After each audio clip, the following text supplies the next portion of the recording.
Hi guys, welcome back to the Max Spence Business Podcast. Today we have a very special guest.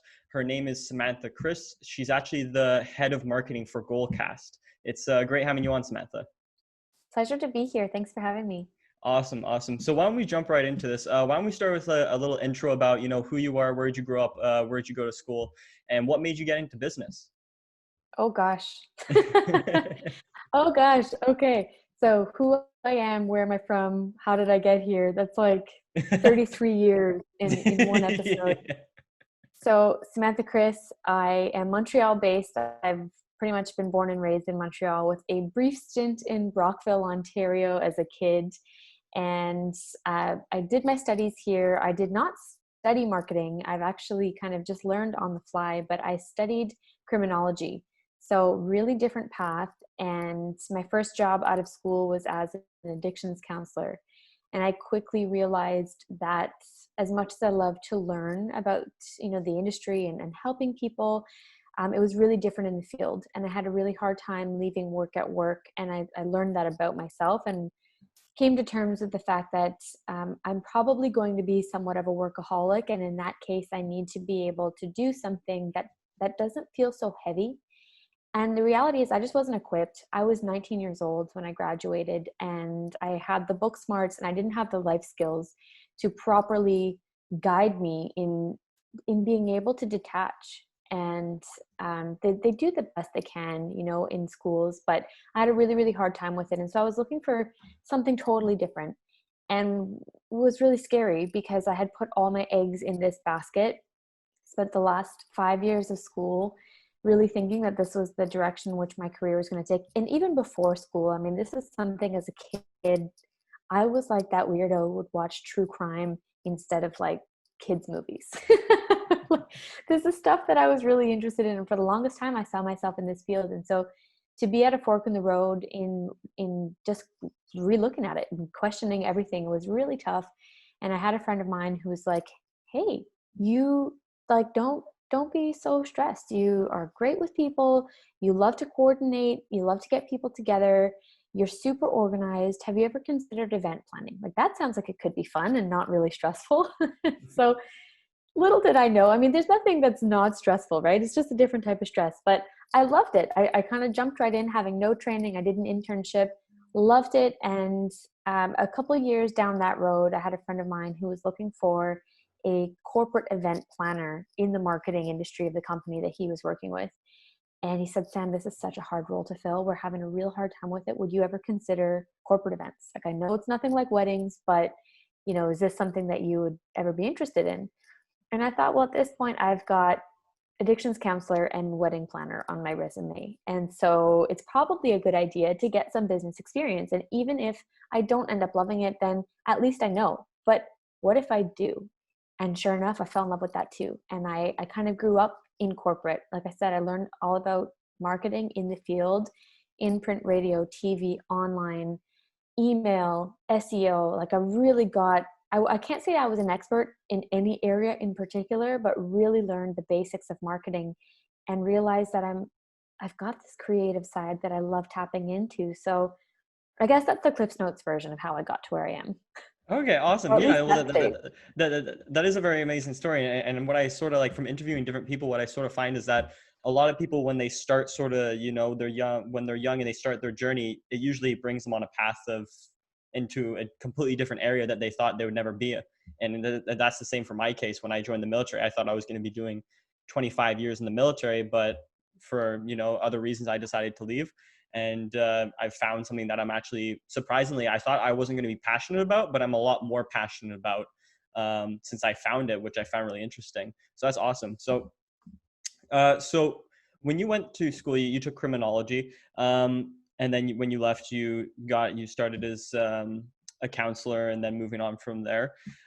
So when you got into business, what did you actually sort of find that really like drawed you to it and really brought you to really enjoying it than the other things that you were doing before with, in business, I mean, marketing and stuff. Like what really drew you to marketing when you first, instead of like all the different aspects of business? It was an open position, if I'm being honest. It was my foot in the door, and I had no idea if it was something that I would enjoy. It's not really something that I had put a ton of thought into at that point. What I did know is that, growing up, my parents were they dabbled in entrepreneurship, and they dabbled in having full-time jobs. And what I learned really early was that it's okay to be flexible, and that we are malleable, and that there is opportunity that takes different forms, and you just have to be willing to kind of explore them when they present themselves. And so that's really the mindset that I went in with. And what I think what triggered this kind of light bulb of, oh, this is actually something I really enjoy, was I haven't at that point really nurtured any of my creativity. And I think I did in some ways, but I didn't recognize it as creativity. And when I'm starting to plan for campaigns, and we're looking at design, we're talking about brand awareness and PR stunts, these are things that I got really excited about. I got excited about promoting our products. I got excited about reaching a new audience. I got excited about what that meant. It meant I got to travel. It meant I got to work on some really cool things with some really cool people and collaborate with amazing brands. At the same time, growing a team of people who were equally as passionate. And it was this, I think, combination of creativity and leadership that I just fell head over heels in love for. And I realized that I've got so much to learn in this area that I didn't want it to stop. I mean, I was on a mission at that point to continue to climb the corporate ladder. And there were very few, like the department was new when I joined. And so there was really no limits to where we could take it. And I was certainly all about figuring out where we could go with it. So was this at Goalcast, or was this at another marketing? Was this at I think it's Geek Mind or Mind Geek? MindGeek, yeah, that it Mind was Geek. not Goalcast. I've only recently joined Goalcast in May, so that I took a break between Yeah. marketing for a little bit there. I went on a little bit of a marketing hiatus, and I realized that during that time, I kind of convinced myself, like, okay, I've been in marketing for the better part of 10 years. I want to see what else is out there, and to some degree convinced myself that maybe marketing isn't for me. And when I started speaking to Goalcast, and I kind of that flame got reignited, I was like, what's happening here? And it became really clear that it wasn't marketing that I lost my desire for. It was the product. I had largely been in tech. The last few years I'd been on machine learning and AI, and I was having fun, but I wasn't lit up by it. And so I can't say that, going into work every day, talking about and promoting and building campaigns around machine learning is what brought me joy. And so in my mind, I was kind of just connecting those dots as, marketing, maybe I'm over it. And then you start to look at a product and a service that is leading its industry, that's at the forefront, cutting edge of inspiration, motivation, which is so my jam. If you followed any of my recent work, like that's very much who I am. And the opportunity to take that brand and to take the emotion that we're triggering in people and deliver that at scale, if we genuinely believe that we're making this world a better place, like who the heck wouldn't want to market that? It got me super excited once again, and here we are back in the game. Yeah, that's awesome. So when I actually want to talk about that break you had in between, is that when you started your own business? When you Mhm. decided to leave MindGeek and go on on your take on entrepreneurship? And so I sort of find for myself is and I've met a few like people have different personality types and stuff. And I know for me, if I'm focusing on I don't enjoy doing one thing too much. I need a lot of diversity in what I do. Like I have my one main thing, but I also like to dabble in different things that Mhm. keep things fresh and interesting and fun. Whereas I have another friend who's just really just like he's still in school, and he's just like onto his one subject, and he just loves doing that. Like he doesn't want to do anything else. He just like loves doing that one thing over and over and over and over and over again. Whereas me, I'm sort of like, I like to try different things. I always like experience and trying new things. And so it's really interesting. So for yourself, would you say you're more of like when you had that stint of going into entrepreneurship and then building your company, did you find like were you really on topic with it, or were you find that you were sort of a little bit with like trying different things of it? Oh yeah, I was all over the place. Like, and I know better, right? Marketing and branding being my background, I understand the importance of having a consistent message and a consistent brand, and really knowing what it is that you bring to market, knowing your target audience, and going in with product and service that is directly aligned with the pain point that they are feeling. And I didn't know enough about who I was as an entrepreneur to have that fully fleshed out. And I certainly went in with an idea. I started as a lifestyle coach and personal brand consultant because I thought, I've reinvented myself. I've kind of left this corporate world, but it's not the first time. I mean, making the shift from criminology to event planning to corporate. And at the time, I was also going through a divorce. And there were so many times in which I felt that I've needed to reinvent, that I could help people who are going through a similar stage. And I didn't at all resonate with lifestyle coach. It's not really what I wanted to be. It was just for a lack of understanding, a lack of self-awareness, lack of really truly recognizing how my services would be of most value.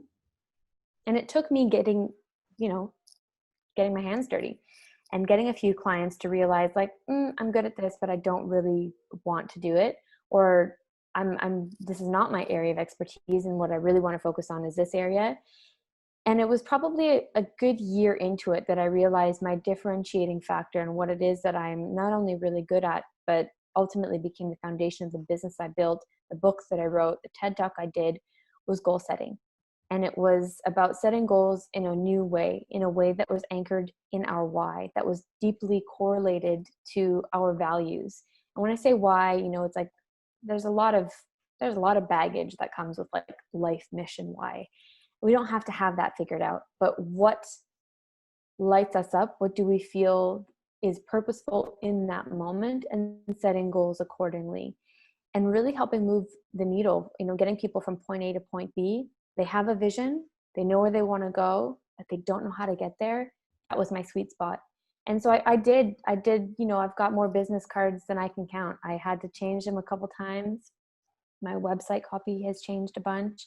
And I actually think that is totally okay. It's kind of been the philosophy of my life, where it's like, you go where the road takes you, but what's really important, and what was really important for me, is understanding that, who am I in all this? Because it's super easy to lose yourself and to mold to expectations and to fit yourself because there's a business demand.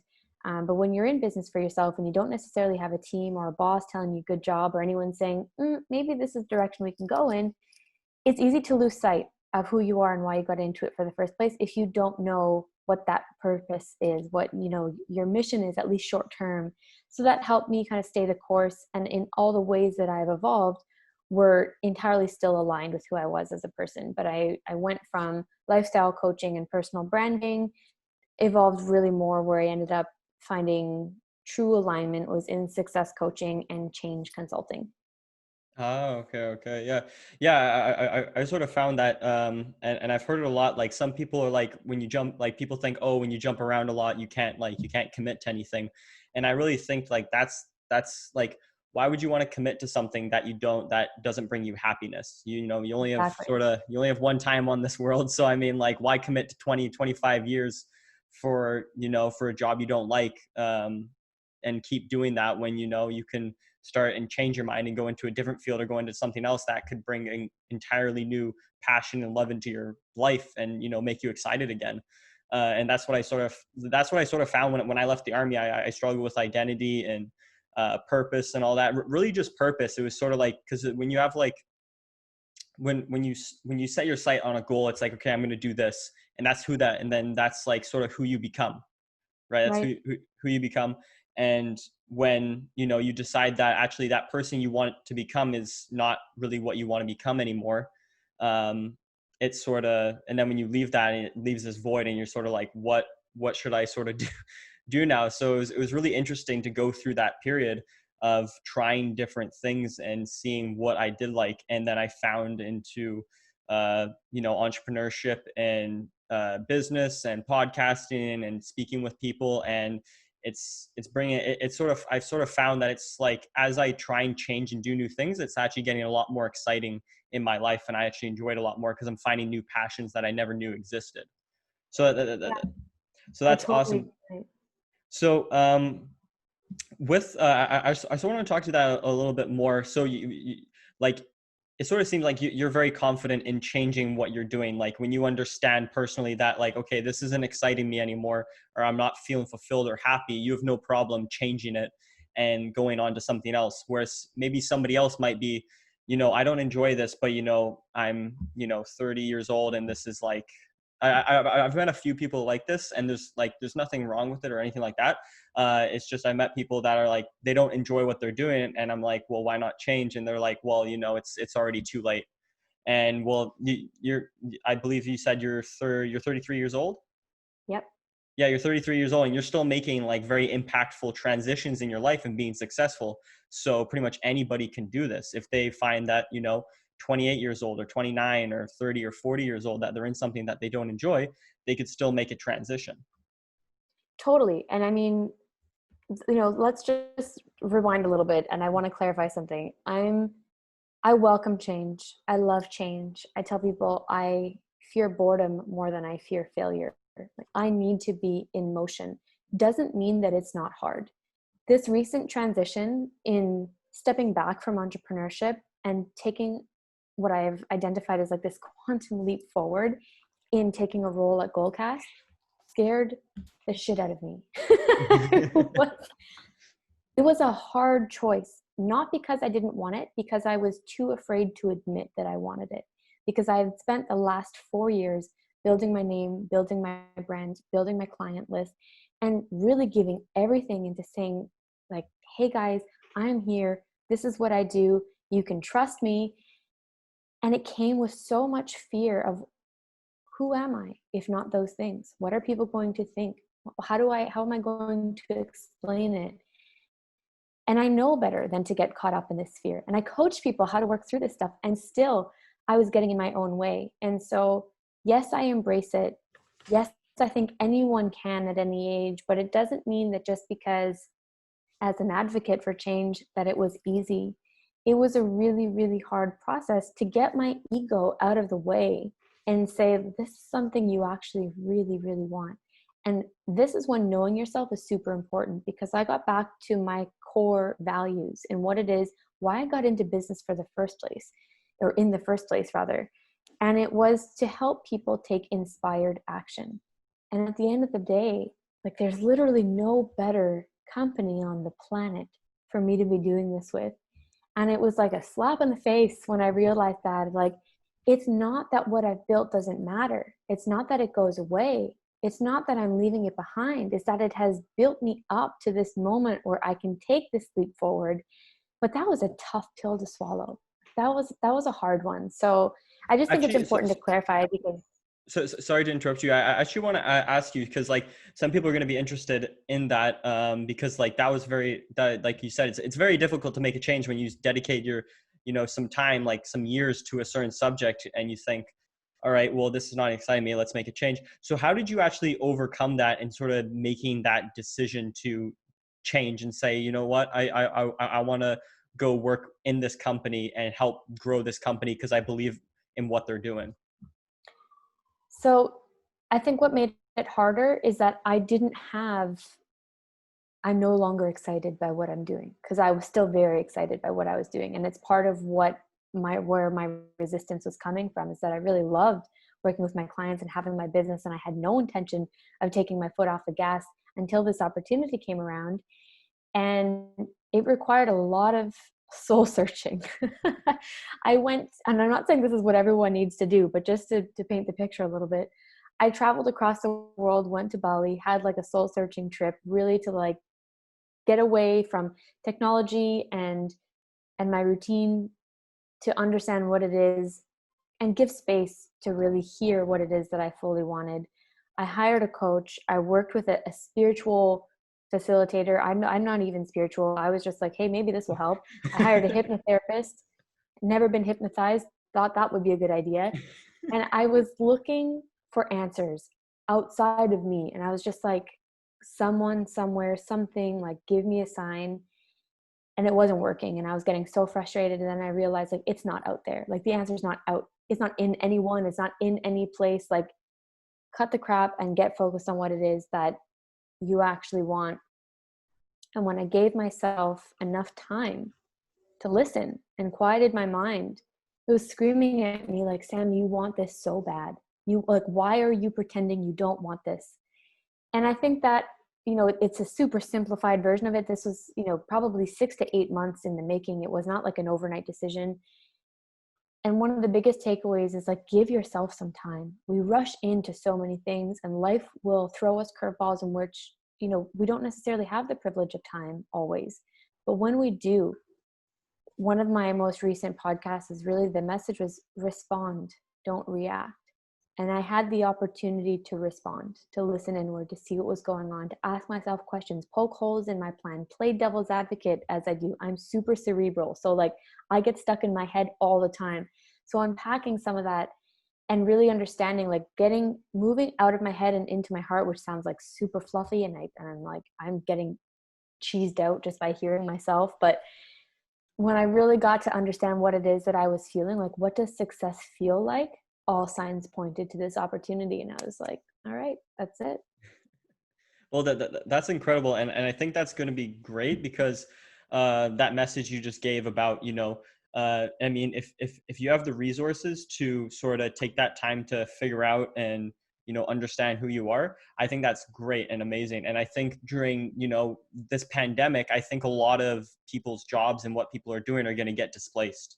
And it's going to come down to, and I know quite a few people who have, been laid off or have lost, or, positions have changed in their company, and it's not the same environment that it used to be. And, how do you adapt to that environment, and how do you sort of, because like change, to be honest, like change is very hard. Because humans, it's, I'm We get comfortable. yeah, We get yeah, complacent. we get comfortable. That's what I'm trying to say. If I can find the words to it. That happens too. But I get so excited about things sometimes. I'm just like, oh, the words can't come fast enough. that is true. Yeah. So when you took this job with Goalcast, I don't know if you can speak about like the company at all or anything like that, but how did you going into that compared to other things that you've done? Like, were you more excited? Were you less excited? Like, so how were you sort of feeling when you finally made that decision? Was there a lot of relief that was lifted off your shoulders when you finally said, yeah, I'm doing this? Or was there still a little bit of, maybe dread in the back of your head? Like, is this the right decision? I never doubted if it was the right decision. There was a little bit of, I wouldn't say resistance, but a little bit of like lingering of like, oh my gosh, did I make the right call? But I genuinely felt that I did. But it was still so new that it took a little bit of getting used to. But I have to say the excitement was amplified once I got my foot in the door, because I was so well supported and surrounded by a team of all-stars, of people who are not only on a mission to evolve personally, but are so dedicated to working together for the betterment of the people who engage with the content and who seek to improve themselves. And when you go into that environment every day, and I mean, I say go in, but I've been onboarded virtually like everyone else who may have started a new position during the pandemic. And even still, from my kitchen table, which is where I take the most of my meetings, when I'm on these Zoom calls with the team and I feel their passion and I feel their willingness to expand as people, as professionals, their willingness to expand others, like, it's so hard. Like, why you can't not be excited, and I can't anyway. I mean, like, that's what gets me like going. And so being in that environment, it pushes me to do better and to be better daily. And that's one of the biggest selling points for me in taking this role, is that I was getting a little bit comfortable in my role, in my, as a business owner. I was getting comfortable. I call the shots, I build the strategy, I do the marketing, I work with the clients. And it's like, not that it was becoming redundant, but I didn't feel expanded in quite the same way, and definitely not to the same degree. And I'm someone who constantly wants to feel like I'm growing. And there's been such an opportunity to do that with Goalcast that, yeah, any little bit of resistance that I had was pretty well squashed by the support of the team and the mission of the company. Okay, awesome. So I sort of want to I haven't heard of Goalcast, but when I sort of connected with you on LinkedIn and saw about the company and saw what you guys were doing, I looked into the company, and I think it's actually really amazing what the like it's inspiring people through through like online media and stuff. So how big is the company right now? Is it like is it across different countries, or is it sort of more of like Canada, US sort of based? It's Montreal based, which many people Oh. are super surprised to learn. I'm super surprised. Yeah, like I got that same reaction. Oh, really? Because it's a media company, and it's the leading media company in empowerment. And so, everyone thinks that it's an LA based company, or at the very least, like it's got to be the States. Yeah.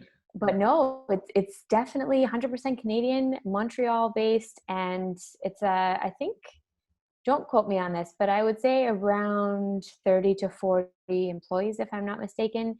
And I would say largely Montreal based, though with COVID, we have been onboarding a few people in different areas.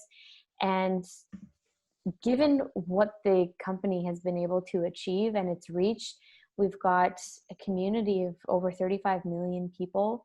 Our videos are seen by tens of millions of people, and this is being operated by like less than 40 people. I mean, it's pretty incredible to be part of, and this is, we like to say, this is just the beginning.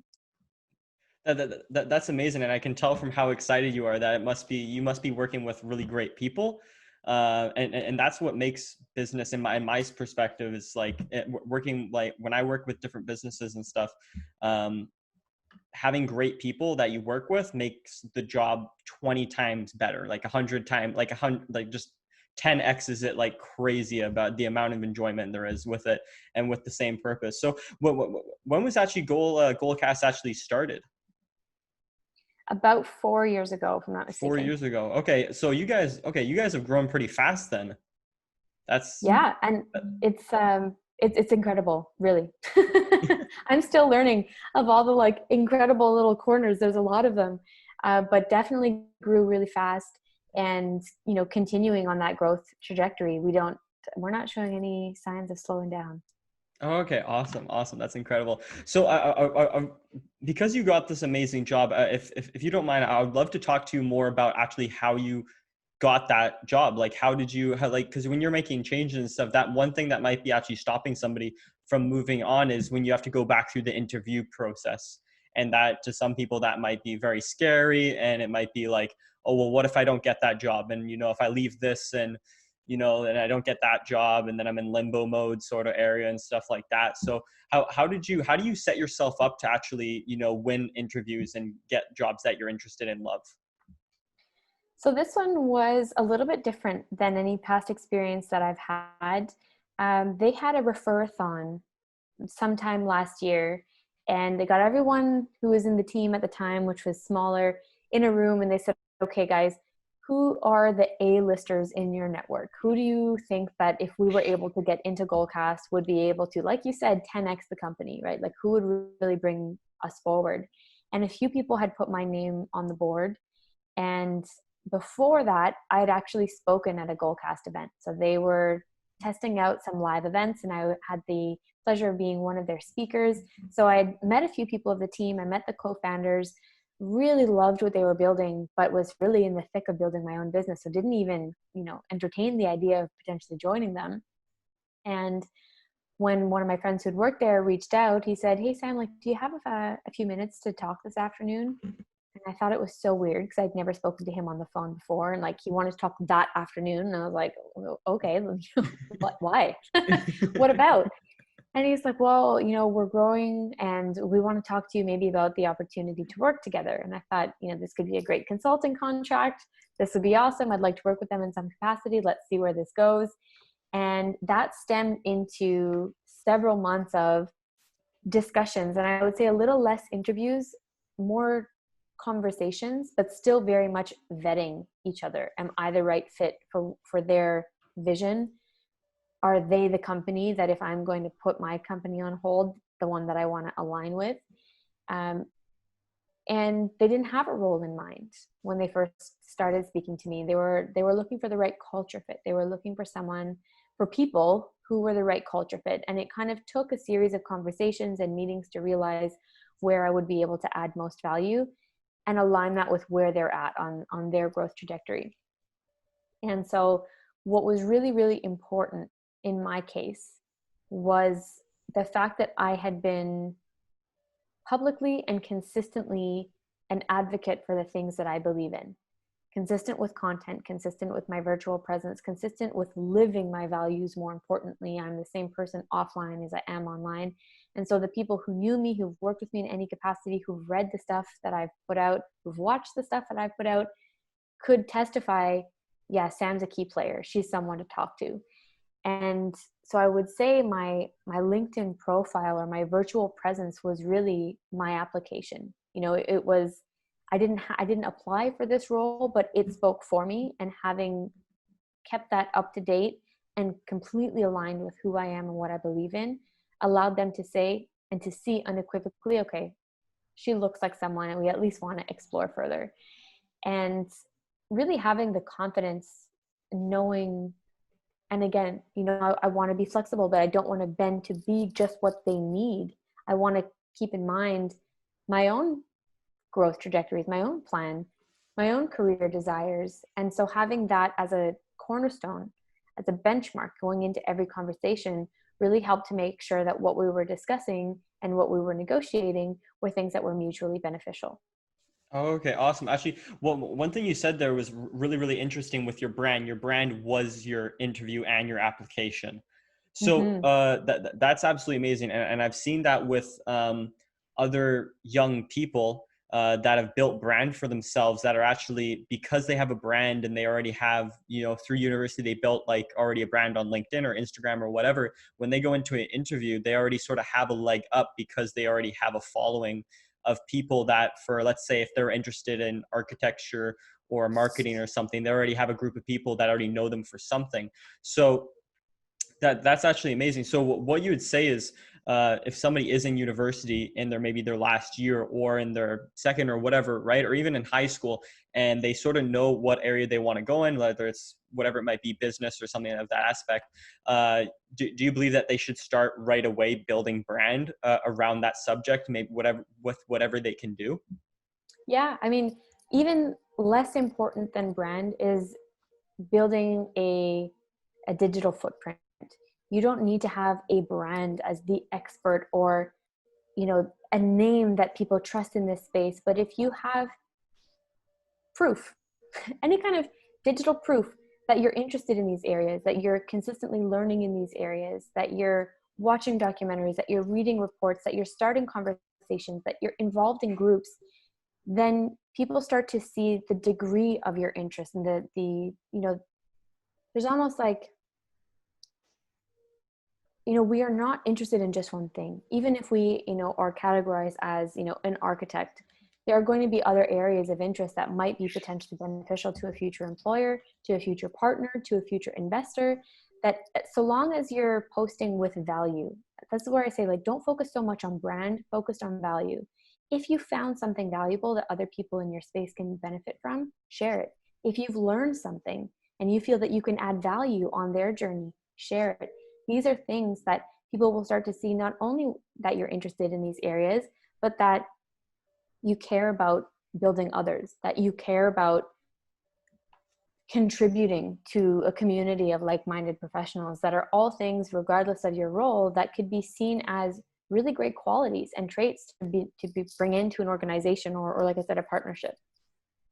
Oh, okay, awesome. Yeah, yeah. Those are some great points. Instead of focusing on building that brand and saying, because that might be, you know, to somebody who hasn't started that digital footprint, that might be a lot like, oh, I have to create a brand, and their first thought might be like Nike or something, and they're like, Exactly. that sounds very very intense, and am I going to be able to do that? Whereas, you know, with what you were saying is just digital, with everything you sort of find. Let's say you watch a documentary on something you're interested in, posting about that, or maybe a thoughtful conversation you had with somebody in the industry and posting about that, what you learned from that conversation, or anything you can sort of put out that you maybe learned or talked about. And then joining these groups are probably great things that, like you were saying. So that's amazing. So uh, let, let's say for young females that are, in, university and high school, I sort of found, because I'm a young guy myself, I'm 20 years old, and I sort of found that the majority of the time it seems that business is more focused a lot, like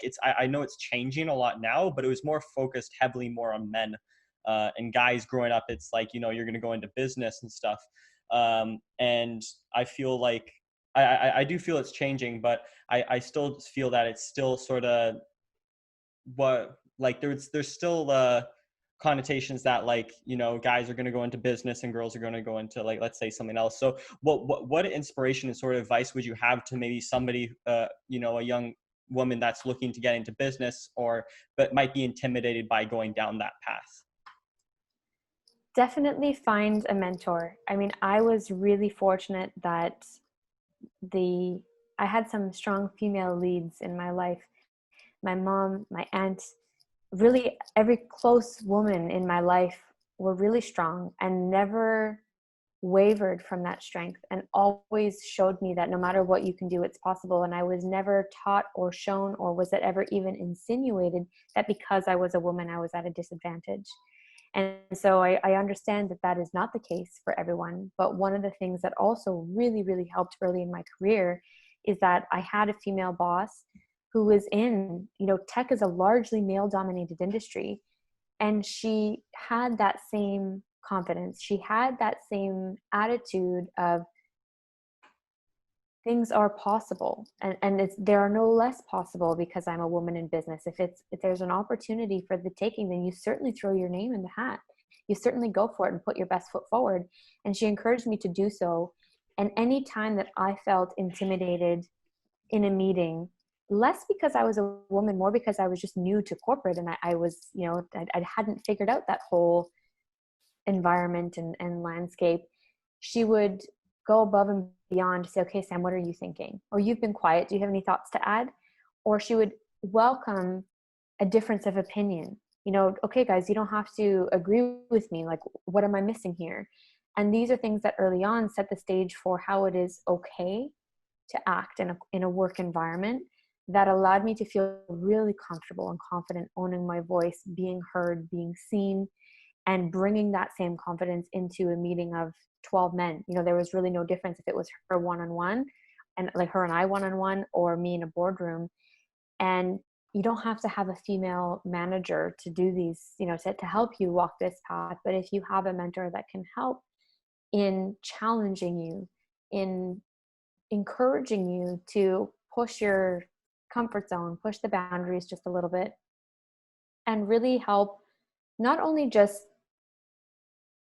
take these steps forward, but optimize. I mean, one of the things, I would have to take a couple steps back sometimes, because I would find this confidence, and I would go in and I'd give my opinion, and whether or not it was asked for, and she would be like, well, and again, had nothing to do with the fact that I was a woman, but it was just like, let's rein it in a little bit, because there's just some etiquette that you need to be aware of in these environments, right? So to find a mentor who will not only cheerlead and support and encourage, but will call you out on your blind spots, and will actively be looking for ways to help you get better, as a leader, as a communicator, as an equal in these meetings, or, in these environments, I think is a huge, huge game changer. Okay, awesome. Well, so what you said about this woman and that became your mentor, she sounds like a really great leader. And I've had a few great leaders that have, mentored me a bit, and they are so, like, I think like you said, mentorship and crucial, like having somebody who's just like, some people I've met that are great leaders. I'm just blown away of how good they are with people, and how good they are at bringing like greatness out of people, and Mm. instilling confidence and great thinking and great values into that person, which I find amazing. So I know we're coming to the end here. So if this might be a loaded question, but what would you like, if you could go back again, let's say to the beginning of university, what would you sort of do differently to, maybe change? Would you change anything, or would you not change anything at all? Yeah, this isn't loaded. The answer is nothing. I am such a firm believer that I am where I am because of every decision, big or small, it doesn't matter, that everything brought me to this place. And I have to say, I'm in a really cool friggin' place in my life. Like, I am really grateful. I'm really happy. And I can't imagine if, you know, I'll make it a loaded answer because that's what I do. But I was having a conversation with the leadership team at Goalcast, and we were talking about how a decision we make today has the potential, if it's only even a millimeter sized decision, or it's not even super important right now, but we kind of want to know which way we're going to take. 4 or 5 years, 6 years down the line can result in an exponential gap, you know, from where we are to where we want to be. And so these little decisions matter. And I can't imagine that if I had made just a little decision differently and gone slightly down a different path 5 years later, what that would look like today. I don't even want to imagine it, because I'm really appreciative of where I'm at. And I think that, you know, for those who aren't necessarily as elated with where they are, the takeaway here is that you always have the choice. Just because I wouldn't change anything, like that in itself is a choice. But you have the choice today to make a different call. You have the choice tomorrow to do something differently, to start a new habit, to communicate a little better, to show up a little different. And if you think about not even where you want to be, but who do you want to be 5 years from now? Forget the titles, forget any business accolades. You want to be happy? You want to be financially free? You want to be traveling the world? Like, what kind of person do you want to be? What brings you happiness? Start making the choices that will put you on that path today.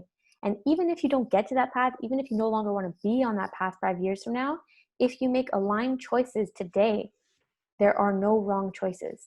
It has served a purpose and will ultimately get you to where it is you're supposed to be. Wow. Mic drop. I can see why you're a TEDx speaker. Well, yes, thank you very much for coming on the show. And that was amazing what you just, you know, gave out. That was amazing advice and also inspiration. So where can people actually find out more about Goalcast, what they're doing, and also about your personal brand as well, and what you have going on, and if there's any upcoming projects or anything like that that's maybe happening at Goalcast or in your own life maybe? Yeah, so goalcast.com, great articles. They're predominantly on Facebook, YouTube, and Instagram. You get daily content. It's incredible. I highly recommend that you subscribe so you never miss a video. For myself, you can find me at samanthakris.com. I am also on every platform: LinkedIn, Facebook, Instagram. Not so much on Twitter. You can still find me there, but it's probably a couple cobwebs on my Twitter account. But most active on the other ones I just mentioned, and super happy to connect if anyone has any questions. Don't be shy. All right. Awesome. Thank you very much for coming on. Thanks, Max.